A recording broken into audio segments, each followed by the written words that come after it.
예, 여러분, 그러면은 전반부에서 후반부에도 이토에 관한 이야기를 조금 더 해보겠습니다. 특히 후반부에는 한국과 밀접한 관련이 있는 어떤 이토의 어떤 어두운 부분이랄까요? 우리와는 악연이 있는 부분에서 말씀을 드리겠습니다. 이토뿐만 아니라 사실은 어떤 일본의 어떤 그 한국 침략, 어떤 그 이른바 운요 사건이라든가 강화도 조약으로 시작되는 어떤 그 한국의 일본의 장기간에 걸친 한국의 침략, 식민지화 정책이 있었죠. 거기에서 우리가 흔히 이토로 하면은 그 한국 통감으로서 부임해서 한국을 보국화하고 식민지화하는 데 앞장섰다까지만 알고 있지만은 사실은 그 이전에도 어떤 일본의 한국 침략 정책에서 이토가 수행한 역할은 적지 않습니다. 먼저 청일전쟁, 1894년, 95년의 청일전쟁 시기에는 이토가 당시에 어떤 내각의 총리였어요. 이토 정부였습니다.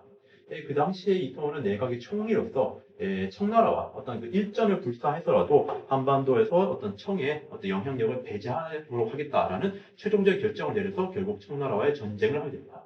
그 결과 승리를 거둠으로써 조선에서의 청의 경영력을 완전히 배제하고, 즉 어떤 그 조선의 어떤 종주국으로서 어떤 청에 대한 조선의 어떤 조공식 의례라든가 이런 것을 더 이상 못하게 하고 조선이 독립국임을 청나라에게 인정을 시키는, 물론 그것은 이제 일본이 청나라, 조선을 지배하기 위한 일종의 포석이었죠. 그것을 하기 위해서 조선에서 청의 영향력을 완전히 배제하는 데 성공합니다. 한편 러일 전쟁 당시에는 이미 그 당시에 이토의 경우에는 어느 정도 나이도 있었기 때문에 이제 정계 일선에서 물러나서 정계의 원로로서 배후에서 영향력을 행사하고 있었는데, 이 이토가 당시에 어떤 미국이라든가 유럽을 방문해요. 그러면서 러시아를 방문합니다. 1901년 당시에는 이전에 있었던 이 중국에서 당시에 어떤 의화단 사건이 발생해서 어떤 그 베이징이라든가 텐진 이런 곳을 중심으로 의화단과 청군 그리고 서양 열권 간의 전투가 벌어지고 있었는데, 그 당시에 러시아가 자신들의 이권이 있던 만주의 철도를 보호하겠다라는 명목으로 러시아의 군대를 만주에 파견해서 러시아를 사실상 지배하기 시작합니다. 이거에 대해서 일본이 만주를 러시아가 지배하면 한반도도 위험하다라는 논리를 내세워서 러시아가 만주를 지배하는 것을 승인하는 대신 우리 일본이 한국을 지배하는 것을 인정해달라라고 하는 이른바 만한교환론이라는 것을 제기를 해서 러시아를 방문해서 러시아의 외무대신과 협상을 하게 됩니다. 그리고 나서 최종적으로 러일 전쟁은 이제 이토의 후속 세대가 걸리게 된 것입니다만은, 그 전쟁에서 승리를 거둔 다음에 한국에 대해서 을사보호조약을 강요를 하고 초대 한국 통감으로 부임한 것이 이토죠. 그렇게 해서 한국의 외교권을 장악했습니다만은, 단지 외교권을 장악했을 뿐만 아니라 어떤 조약에도 없는 이른바 시정 개선, 즉 한국의 내정을 정치를 개선한다라는 명목으로 한국의 내정에도 간섭합니다. 그리고 헤이그 만국 평화회의 밀사 사건을 계기로 해서 고종을 강제로 퇴위시키고 군대를 해산시키고, 그리고 이거에 항의하는 민중들의 의병운동을 가혹하게 탄압한 것은 여러분들 잘 아실 것입니다. 자, 그런데 이러한 이토에 대해서 최근에 일본에는 굉장히 우리로서는 선뜻 납득하기 어려운 그런 재해석이 이루어지고 있습니다. 첫 번째까지는 뭐 그럴 수 있어요. 이토의 경우에는 어떤 청일전쟁이라든가 러일전쟁의 개전에는 비교적 소극적이었다. 즉 어떤 청일전쟁이나 러일전쟁을 일으킨 것은 오히려 이토보다는 그 밑에 있던 어떤 그 젊은 외교관, 어떤 한 세대 아래에 있는 외무성 측이라든가 혹은 육군 이런 것이 군부 측이 적극적이었지 이토는 전쟁에는 소극적이었다. 그리고 그 다음이 상당히 우리로서 납득하기 쉽지 않은데요. 이토의 경우에는 한국 통감으로 부임할 당시부터 나는 이게 나중에 머지않은 장래에 한국을 병합하는 준비를 하기 위해서 온 것이다라는 그런 한국 병합을 전제하고 오지는 않았다. 그리고 한국 통감으로 왔을 때의 어떤 이토의 정책이란 것은 결국 일본의 지도하에 한국을 어떤 발전시켜서 자립시키고 그리고 근대화를 추진하기 위한 것이었다. 이거에 대해서 한국인들이 어떤 저항하더라도 그러한 한국인의 지지와 이해를 얻기 위해서 무난히 노력했다라고 하는 것을 최근에 어떤 연구자들이 어떤 주장하고 있습니다. 여기 보시면은 가운데 있는 사람이 바로 이토 히로부미인데요. 보시면은 한국식의 옷을 입고 있죠. 왼쪽에 있는 사람들은 당시의 한국의 정부 고관들입니다. 그리고 여기 있는 사람들이 이 어떤 이토의 아내를 비롯한 이 정부 고관들의 아내도 한국식의 치마 저고를 입고 있고, 이토도 한국의 두루마기를 걸치고 있는 이런 사진들을 배포함으로써 이토도 한국의 전통 문화를 존중하고 있다라는 그런 이미지를 심어주려 했던 거죠. 그리고 최종적으로 어떤 일본 정부에서 병합 방침이 결정되고 이토도 이것을 승인한 다음에도 최근에 발견된 사료를 근거로 해서 이토의 경우에는 조선인들로부터 어떤 구성된 의회라든가 혹은 조선인들로 구성된 정부를 남겨놓아서 어떤 완전한 어떤 일본의 지배가 아닌 어떤 그 조선에 의한 어느 정도 자치정부라든가 자치의회를 존속시키는 그런 자치적인 식민지를 구성하고 있었다. 이러한 어떤 이토가 결국 하얼빈역에서 안중근 의사에서 어떤 사살됨으로써 그것이 오히려 어떤 한국 병합을 앞당기고 그리고 어떤 육군을 중심으로 한 강압적인 조선 총독을 위한 강압적인 지배를 불러온 것이다 라고 하는 그러한 주장을 합니다. 하지만 이거에 대해서 한국 측도 가만히 있지 않죠. 당연히 반론을 제기합니다. 이토의 경우에는 흔히 일본 쪽의 연구자들의 어떤 그 밝혀진 측면이 있다면 이토는 기본적으로 성격 자체가 굉장히 신중하고 그리고 투쟁심이 약하다고 어떤 싸움을 좋아하지 않는다라고 인식되고 있었어요. 특히 이토의 경우에는 어떤 서구 열강의 압력 속에서 성장한 인물이다 보니까 어떤 자칫 어설프게 전쟁을 걸었다가 실패해서 패배하게 되면은 지금까지 일본이 간신히 일어났던 모든 것을 잃을 수 있다라는 그러한 절박감을 가지고 있었습니다. 그렇기 때문에 어떤 한반도에서 자신이 일본이 이권을 추진하는 와중에서도 항상 청나라라든가 러시아라든가 영국이라든가 이런 서구 열강을 준 강대국들의 어떤 그런 그런 강대국들에 대해서는 너무 강하게 나가지 않는 신중한 자세를 취하는 그러한 성격의 소유자였어요. 그러다 보니까 이토가 청일전쟁이나 러일전쟁의 개전에 어떤 소극적이었다고 하는 것도 결국 그것은 한국의 지배권을 획득하기 위한 수단으로서 전쟁보다는 가급적이면 싸우지 않고 외교 협상을 통해서 한국의 지배권을 획득하려 했던 것에 불과했지 무슨 한국에 대한 욕심이 전혀 없었다 이런 것은 전혀 말이 안 된다라는 반론이 제기됩니다. 그리고 설령 이토가 1905년에 한국의 통감으로 부임했을 당시에는 처음부터 나는 병합을 하기 위해 왔다라는 병합을 전제하지 않았을 수는 있어요. 하지만 그렇다고 한들 절대로 한국을 일본의 일부로 삼지 않겠다고 생각한 것도 아니었습니다. 경우에 따라서는 한국을 일본의 일부로 집어삼키겠다는 병합의 가능성을 항상 열어놓고 있었어요. 그리고 이른바 이토에서 추진되었다는 한국의 경제 성장이라든가 근대화 이런 것도 당시 일본은 러일전쟁을 치르면서 러시아라는 거대한 서구 열강과의 전쟁을 치르면서 어떤 국내에서도 막대한 있는 돈 없는 돈 다 끌어들였습니다. 서구 열강으로 또 엄청난 돈을 빌려오고 국내에 많은 세금을 물리고 이렇게 해서 그래서 거의 정부가 파탄 지경이었어요. 그러한 일본이 한국을 지배하려면은 당연히 가급적이면 돈이 안 드는 지배를 하고 싶었습니다. 그런 측면에서도 한국의 어떤 그런 나름대로 어떤 그 경제 성장에 대한 근대화 이런 것도 결국 일본에 의한 비용이 적게 드는 지배를 하기 위함에 불과했다라는 반론을 제기하고 있습니다. 참고로 여기 왼쪽 같은 경우에는 이토 히로부미고요. 여기 앉아 있는 사람이 바로 당시에 어떤 순종의 어떤 그 배달 이복 동생으로서 순종의 뒤를 이어 어떤 한국의 황제가 될 예정이었던 바로 영친왕 이윤이라는 사람입니다. 근데 이 사람이 이토가 1908년에 이윤을 일본으로 데리고 와서 일본에서 유학을 시켜준다라는 명목으로 데리고 와서 사실상의 인질 내지는 혹은 완전 일본식 세뇌교육을 시키기 위해서 데리고 왔던 거죠. 그러다 보니까 보시면은 이윤이 어떤 일본식의 옷을 이렇게 입고 이토와 함께 사진을 찍고 찍혀 있는 사진이 있습니다. 그리고 근본적으로 가장 중요한 것은 당시에 이토를 비롯한 거의 모든 일본의 위정자들은 한국, 조선 혹은 한국인들의 주체성이라든가 독립의 가능성을 인정하지 않았어요. 이런 사람들이 보았을 때는 한국이나 조선 정부는 사대주의에 찌들어 있었습니다. 이 사람들이 보았을 때 한국은 자체적으로는 도저히 자신의 독립을 유지하지 못하고 결국 내버려 두면은 청나라 내지는 러시아 내지는 미국의 식민지가 될 게 뻔하다고 생각했었어요. 일본의 시점입니다. 그렇기 때문에 만약 이 조선 내지 한국이 다른 나라의 식민지가 되면은 이 한반도가 다른 나라에 먹히면은 일본이 위험하다. 그렇기 때문에 우리 일본의 국가 안보를 위해서 한 발 먼저 선수를 쳐서 한국을 어떻게 해보다라는 그런 굉장히 자기중심적인 이유.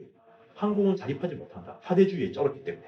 라는 그러한 이유로 한국을 경우에 따라서는 보고, 경우에 따라서는 상황에 따라서는 병합도 할 수 있다. 라는 그러한 어떤 일본의 영향력 하에서 지배할 것을 주장하고 있었고, 이것은 이토도 마찬가지여서 당시 일본의 정치가들은 어떤 그 정도의 차이 혹은 시기의 차이는 있을 수 있었지만은 결국 한국을 일본이 지배해야 한다는 점에서는 전혀 차이가 없었다라는 점이 지적이 되고 있어요. 이러한 점에서 이토는 결국 도요토미와 또다시 오버랩이 됩니다. 침략자로서 이토와 도요토미의 오버랩인데요. 이러한 어떤 그 한국에 대한 어떤 멸시하는 인식, 일본이 한국을 멸시하는 인식은 사실 굉장히 뿌리가 깊습니다.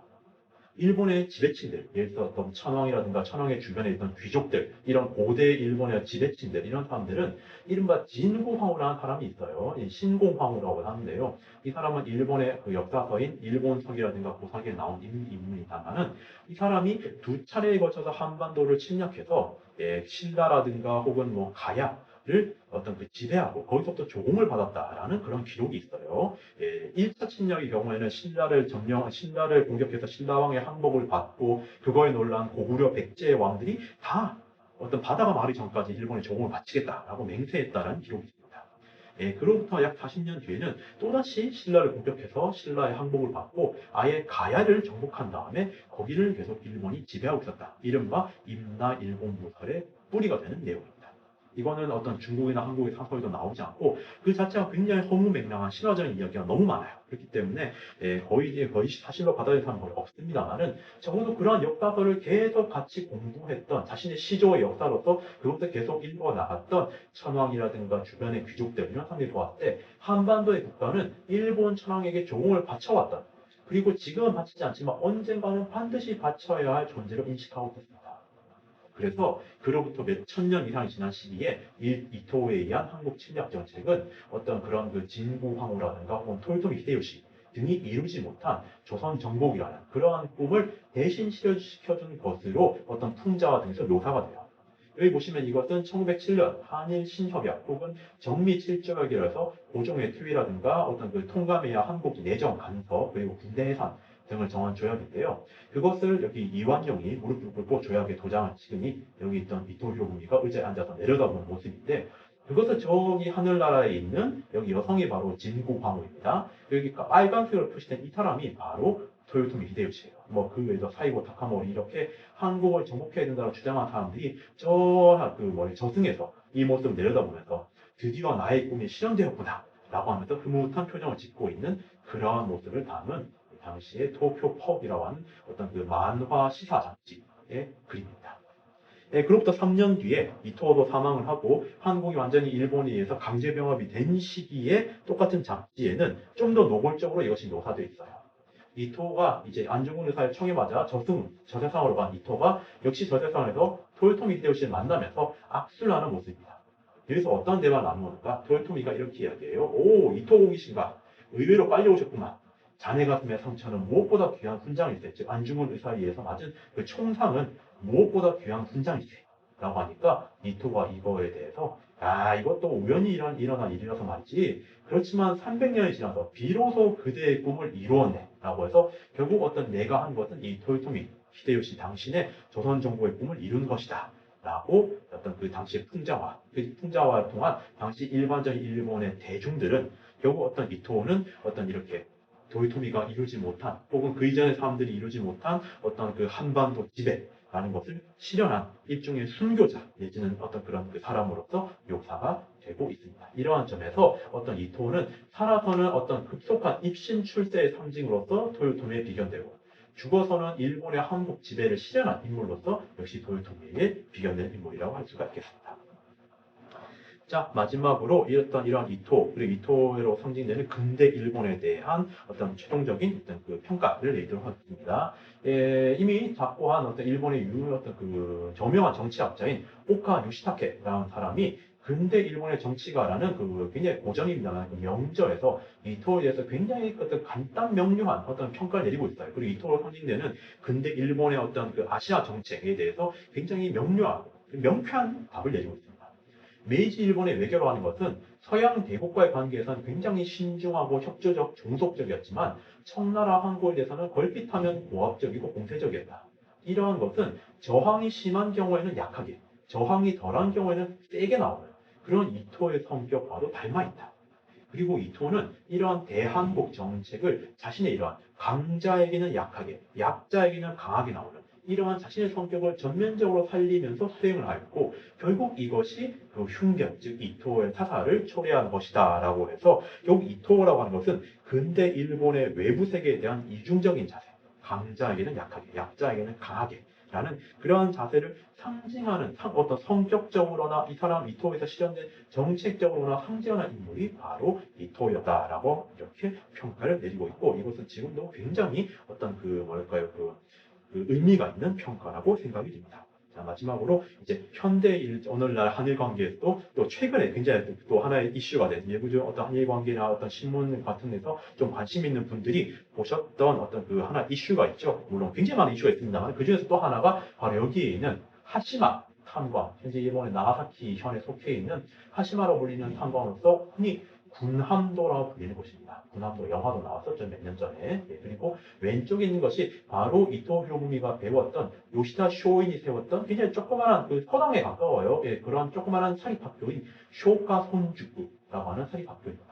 2015년에 메이지 일본의 산업혁명 유산으로 유네스코 세계문화유산에 등재가 되었습니다만은 이 하시마 탄광의 경우에는 당시에 등재 당시에 어떤 한국인들이 전치에 강제로 징용되어서 어떤 그 경제 가혹한 노동을 강요받았다는 내용을 알리겠다라고 선언했음에도 불구하고 그것을 제대로 알리지 않고 마치 그렇게 그런 대우를 받은 적 없다는 식의 물타기를 하고 있다고 해서 최근에 한국 쪽에서 문화유산 등재 취소 를 이렇게 신청하는 데는 굉장히 어떤 또 하나의 불씨가 되고 있죠. 그리고 쇼카 선주쿠 같은 경우에는 그 요시다 쇼인이 단지 일본의 개국뿐만 아니라 아시아 지역으로의 어떤 진출, 침략까지 주장한 것. 그리고 이 사람 밑에서 나온 사람들이 당시 근대 일본의 주요 정치가들, 이토 히로부미, 야마가 다리토모 이런 사람들이 많이 배출되어서 결국 한국이나 아시아 침략의 정책의 주체가 되었다는 점에서도 많은 비판을 받고 있는데 그런 점에서 왜 산업혁명 유산에 왜 이러한 학교가 수립되었는가에 대해서는 당시에 현재 일본 수상이 아베 신조 수상의 그 의향이 굉장히 크게 반영되었다라는 것이 일반적인 평가입니다. 아베 신조의 경우에는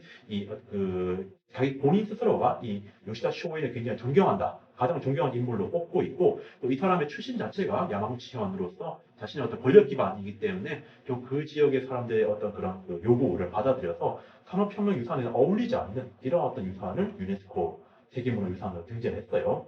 예, 사실 이렇게 다시 결론 돌아오면은 이렇게 쇼가 선주쿠에서 요시다 쇼인에게 배운 이토라든가 이런 사람들이 결국 일본의 서구화나 근대화를 주장한 것은 사실입니다. 그리고 이 하시마에서 채취한 석탄은 결국 일본의 산업혁명의 원동력이 돼서 지금도 일본은 비록 어떤 예전보다 많이 기울어졌지만 그럼도 여전히 부동의 세계 3위의 경제대국으로서 성장을 했어요. 하지만 그와 동시에 이토는 일본의 대외적인 독립뿐만 아니라 결국 어떤 한국이라든가 중국 등마다 아시아 침략도 동시에 추구를 했습니다. 요시다 쇼이가 마찬가지로. 그리고 이 하시마 탄광의 경우는 좀 나중에 일본의 아시아 태평양 전쟁 당시에 한국인들을 강제로 징용해서 가혹한 노동을 강요하는 등 어떤 아시아인들의 인적, 물적 자원을 수탈했어요.